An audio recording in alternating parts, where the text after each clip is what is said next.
how are you, Seniesa? How are you? Good to see you. Hi, I'm doing well, thank you. We're matching today. We're matching. Yeah. Hey, I wanted to ask you before we get into the fight.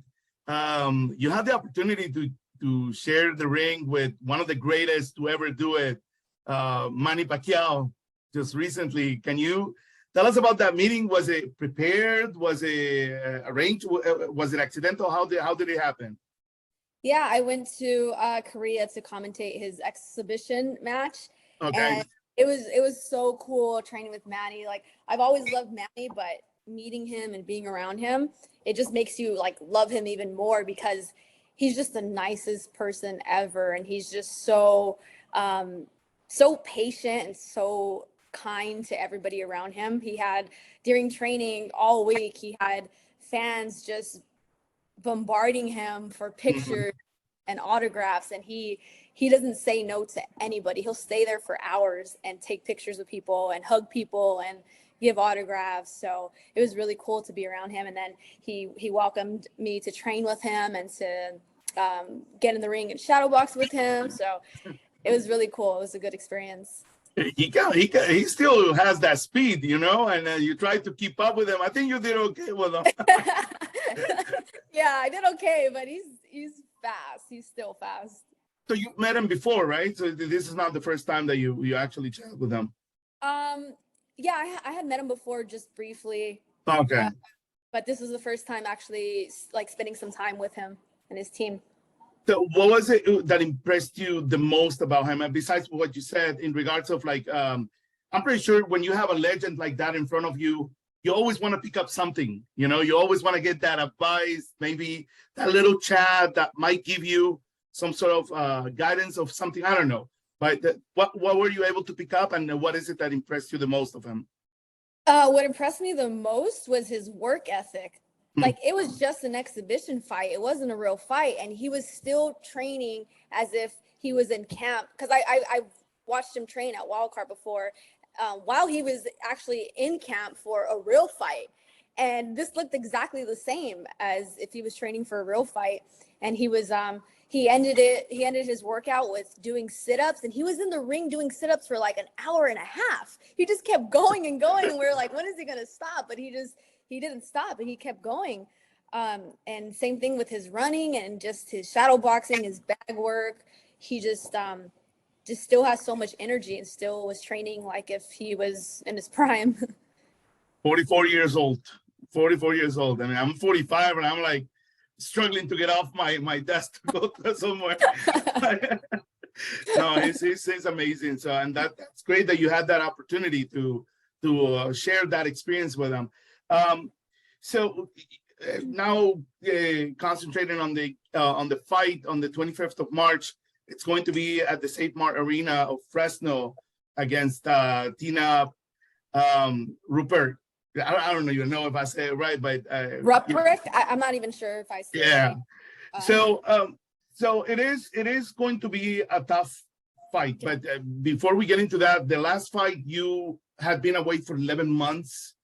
You were very emotional after the defeating Jasmine Villarino by decision. You mentioned that you missed the sport. We know what you went through with Golden Boy, but I was wondering what was in your mind at that precise moment. Like, could you share with us what exactly was going through your mind?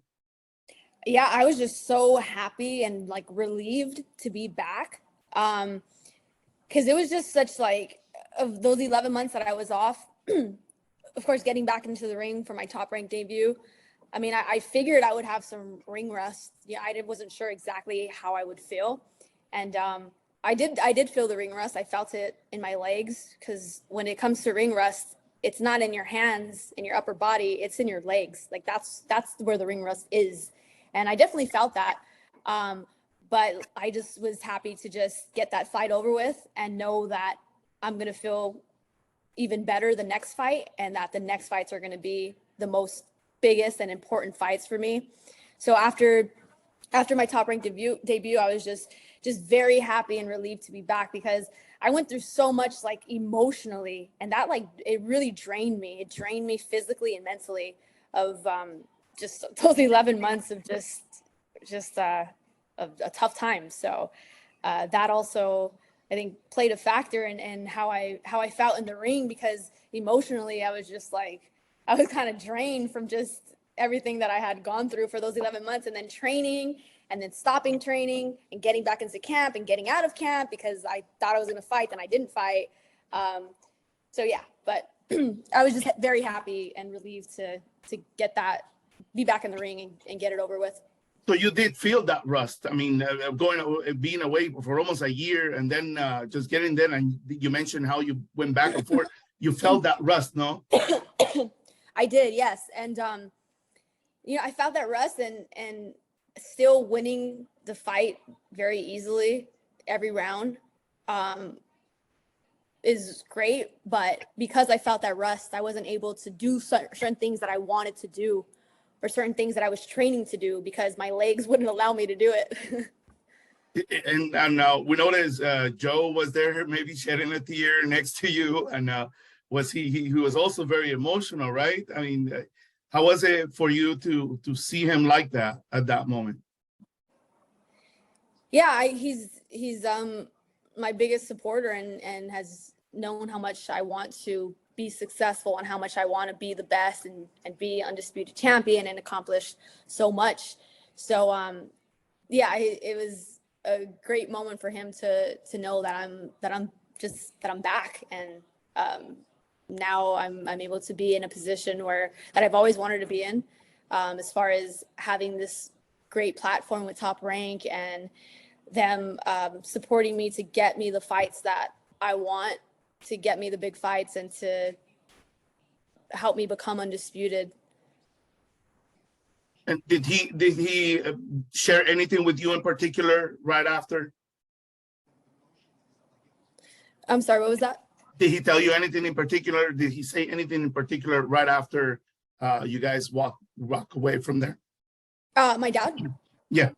Oh yeah. He was just proud and happy that I was back. He said that let's get ready for the next one. The next one's going to be big, and the fights to come are going to be even bigger. So he was just very just happy and excited that we can step on the gas and just move on. Yeah, exactly.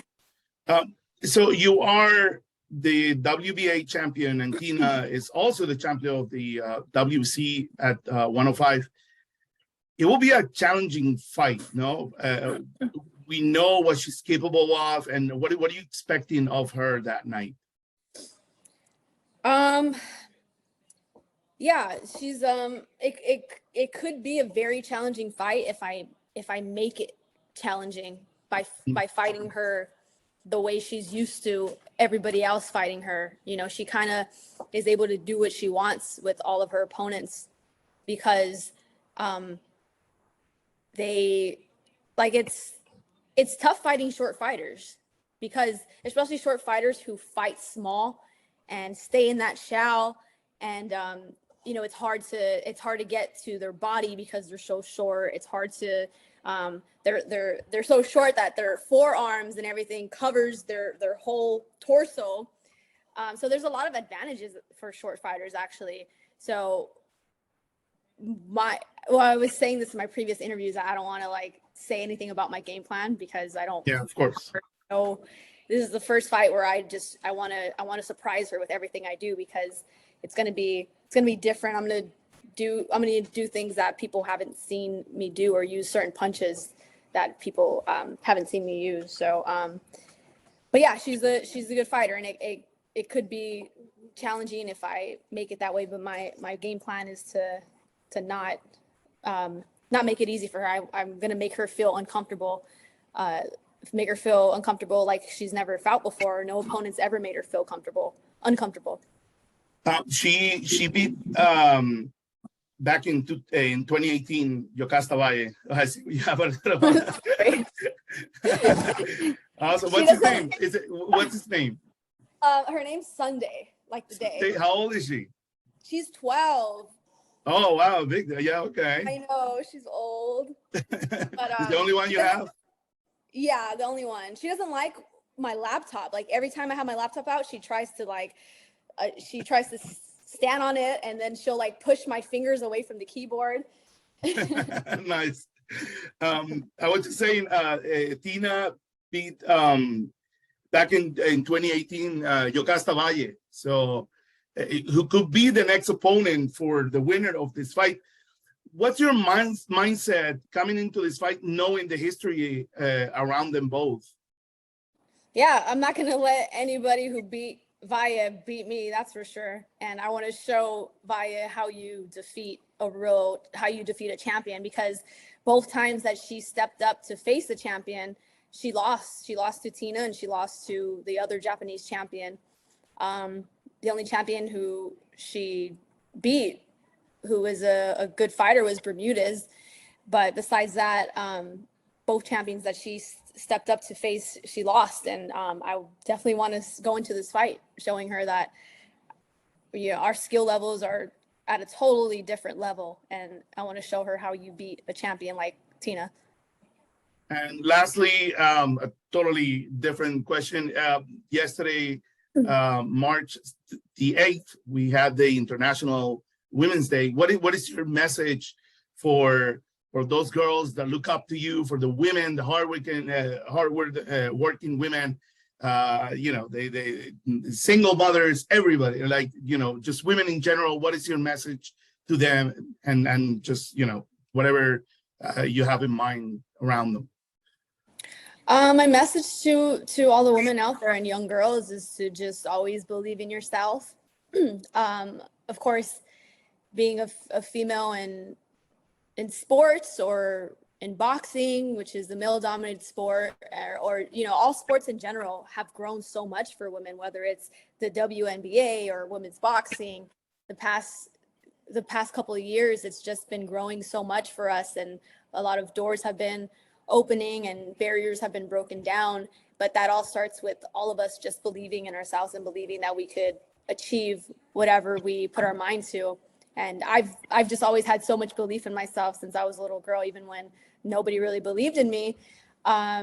So I would just say to just always believe in yourself and keep working towards your goals. And women like myself and other fighters out there, other athletes out there, other women out there, we're just doing the best that we can to make sure that other women and the younger generation can have it a lot easier. Awesome.